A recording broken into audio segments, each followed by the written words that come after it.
بسم اللہ الرحمن الرحیم۔ بہت عرصہ پہلے بڑے جنگل کے کنارے ایک چھوٹا سا گاؤں تھا۔ یہ زیادہ تر وقت پرامن گاؤں تھا، لیکن گاؤں کے لوگ لوبیزون کے خوف میں رہتے تھے، جن کے بارے میں کہا جاتا تھا کہ وہ جنگل کے اندر رہتے تھے۔ لوبیزون تاریک مخلوق تھے، آدھا آدمی اور آدھا بھیڑیا، اور ہر پورے چاند کی تاریخ پر کہا جاتا تھا کہ یہ مخلوق انسانی گوشت کی تلاش میں جنگل سے باہر نکل آتی تھی۔ لیکن ایسی مخلوق کیسے وجود میں آئے؟ یہ سادہ بات ہے، کسی بھی خاندان میں پیدا ہونے والے 7ویں بیٹے پر لعنت کسی بیٹی پر نہیں پڑے گی، لیکن اگر ایک ماں نے 7 بیٹوں کو جنم دیا تو ان بیٹوں میں سے آخری ضرور لوبیزون بنے گا۔ جب فلپ پیدا ہوا تو اس کی ماں خوفزدہ تھی۔ اسے بیٹی کی امید تھی، 7ویں بیٹے کی نہیں۔ لیکن فلپ کی ماں مہربان اور پیار کرنے والی تھی، اور وہ اپنے بچے سے پیچھے ہٹنے والی نہیں تھی۔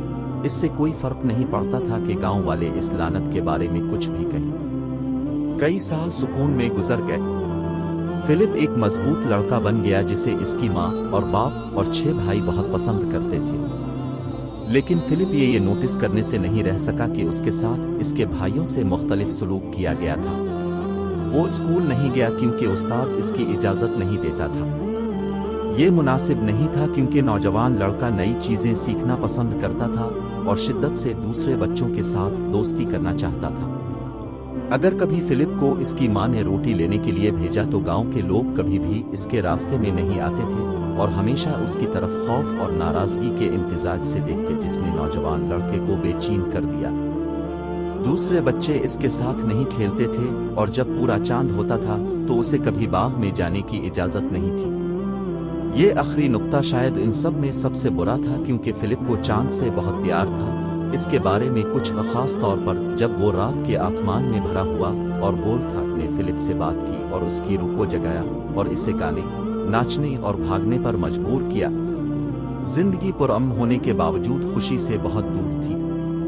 فلپ نے ہر گزرتے سال کے ساتھ خود کو زیادہ سے زیادہ الگ تھلگ پایا۔ اس کا کوئی دوست نہیں تھا اور اسے کبھی بھی دوسرے بچوں کے ساتھ کھیلنے کے لیے مدعو نہیں کیا گیا تھا۔ کبھی کبھی وہ ان کی ہنسی سنتا اور تصور کرتا کہ وہ کیا کھیل کھیل رہے ہیں اور وہ سب کتنا مزہ کر رہے ہیں۔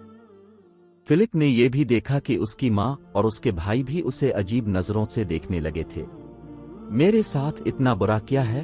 فلپ اکثر اپنے آپ سے پوچھتا تھا۔ میں اتنا برا لڑکا نہیں ہوں۔ میں اپنے کام کاج کرتا ہوں اور میں تقریباً کبھی بدتمیزی نہیں کرتا۔ میرے ساتھ دوسرے بچوں سے اتنا مختلف سلوک کیوں کیا جاتا ہے؟ جیسے ہی وہ اپنی 15ویں سالگرہ کے قریب پہنچا، فلپ پہلے سے کہیں زیادہ اداس تھا۔ اس کی ماں اسے شاذ و نادر ہی گھر سے باہر جانے دیتی تھی اور وہ اکثر اس کی صحبت میں مشتعل نظر آتی تھی۔ کم عمر بچے اگر کبھی اسے اپنے گھر کے پاس خود کھیلتے ہوئے دیکھتے تو اس پر پتھر پھینک دیتے، لیکن جب وہ ان کو للکارنے کے لیے مڑتا تو وہ چیختے ہوئے بھاگ جاتے جیسے وہ کوئی عفریت ہو۔ کبھی کبھی فلپ بڑے جنگل میں پناہ ڈھونڈنے اور کبھی واپس نہ آنے کی خواہش کرتا تھا۔ ایک دن اس کی ماں نے اسے بٹھایا اور اس کی پریشانی کی وجہ بتائی۔ تم میرے 7ویں بیٹے ہو، اس نے کہا، اور میرے بچے، تم پر لعنت ہے۔ فلپ بہت پریشان تھا۔ کیسی لعنت؟ اس نے پوچھا۔ اپنی 15ویں سالگرہ پر اب ایک لوبیزون بن جائیں گے، ایک ایسی مخلوق جو آدھا انسان اور آدھا بھیڑیا ہے۔ فلپ اپنی کتابوں سے لوبیزون کے بارے میں سب کچھ جانتا تھا اور ان کہانیوں سے جو اس کے بھائیوں نے رات کو شیئر کی تھی جب بھی انہیں لگتا تھا کہ وہ اپنے بستر پر سو رہا ہے۔ لیکن انہوں نے فلپ کو کبھی نہیں بتایا تھا کہ وہ اس طرح ملعون ہے۔ وہ لوبیزون نہیں بننا چاہتا تھا۔ وہ شیطانی یا ظالم نہیں بننا چاہتا تھا، اور اسے اپنے پورے جسم پر لمبے پنجوں اور موٹی کھال ہونے کے خیال کے بارے میں بالکل بھی یقین نہیں تھا۔ اپنی 15ویں سالگرہ کے موقع پر نوجوان فلپ اپنی پوری زندگی میں اس سے زیادہ اداس تھا جتنا وہ پہلے کبھی نہیں تھا۔ وہ اندھیرے میں بستر پر بیٹھ کر اپنے آپ سے رونے لگا۔ میں ہمیشہ اکیلا رہا ہوں، اس نے سوچا۔ میرے ساتھ ہمیشہ مختلف سلوک کیا گیا ہے، اور اب میں لوبیزون بننے پر لعنت شدہ ہوں۔ میں کیا کروں؟ میں صرف اتنا چاہتا تھا کہ ہر ایک کے ساتھ ویسا ہی سلوک کیا جائے۔ میں صرف اتنا چاہتا تھا کہ دوستوں کے ساتھ جنگل میں کھیلوں اور رات کو خوبصورت چاند کی تعریف کروں۔ اسی وقت فلپ نے اپنے بیڈ روم کی کھڑکی سے باہر دیکھا اور دیکھا کہ چاند ستاروں سے بھرے گہرے نیلے آسمان میں طلوع ہو رہا تھا۔ یہ ایک بڑا خوبصورت پورا چاند تھا اور اس نے اس کا دل خوشی سے بھر دیا۔ پھر کچھ بہت ہی عجیب ہوا۔ فلپ نے اپنے پیٹ میں ہلچل محسوس کی اور اپنی جلد پر خارش محسوس کی۔ اس کے سینے سے چیخنے کی آواز آئی اور اس نے چاند کی طرف سر اٹھا کر اسے پکارا جیسا اس نے پہلے کبھی نہیں کیا تھا۔ اس کے جسم پر اچانک کھال پھوٹ آئی اور اس کے ہاتھوں اور پیروں کے ناخن ہاتھی دانت کے رنگ کے لمبے پنجوں میں بدل گئے۔ اس کے کپڑے ٹکڑے ٹکڑے ہو گئے اور اس کے قدموں میں فرش پر گر گئے۔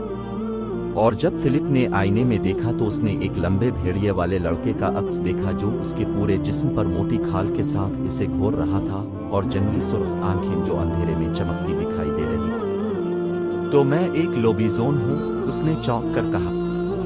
فلپ نے چاند اور جنگل کی پکار کو محسوس کیا اور وہ جانتا تھا کہ اب وقت آ گیا ہے کہ وہ اپنی پرانی زندگی سے منہ موڑ لے اور اپنی تقدیر کو گلے لگائے۔ نوجوان بھیڑیے والے لڑکے نے اپنے بیڈ روم کی کھڑکی کھول دی۔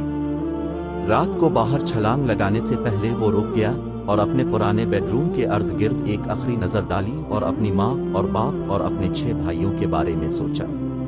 میں آپ کو ہمیشہ یاد رکھوں گا میرے پیارے خاندان، لیکن اب مجھے قبول کرنا چاہیے کہ میں کون ہوں اور نئی زندگی کا آغاز کروں گا۔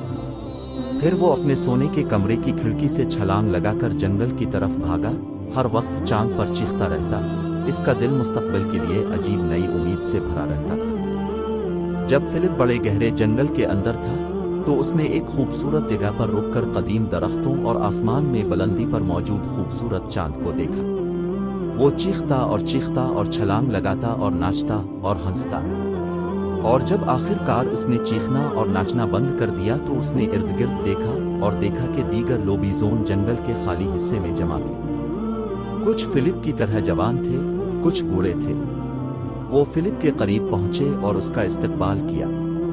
تم اب گھر میں ہو، دوستوں کے درمیان بڑے جنگل میں، ایک نے نرم اور شفیق لہجے میں کہا۔ اور یہ تب ہی تھا جب فلپ کو احساس ہوا کہ وہ بالکل بھی لعنتی نہیں ہے۔ میں ایک لوبیزون ہوں اور میں گھر میں ہوں، اس نے مسکراہٹ کے ساتھ کہا جب اس نے پورے چاند تک اپنا سر اٹھایا اور پوری طاقت سے چیخا۔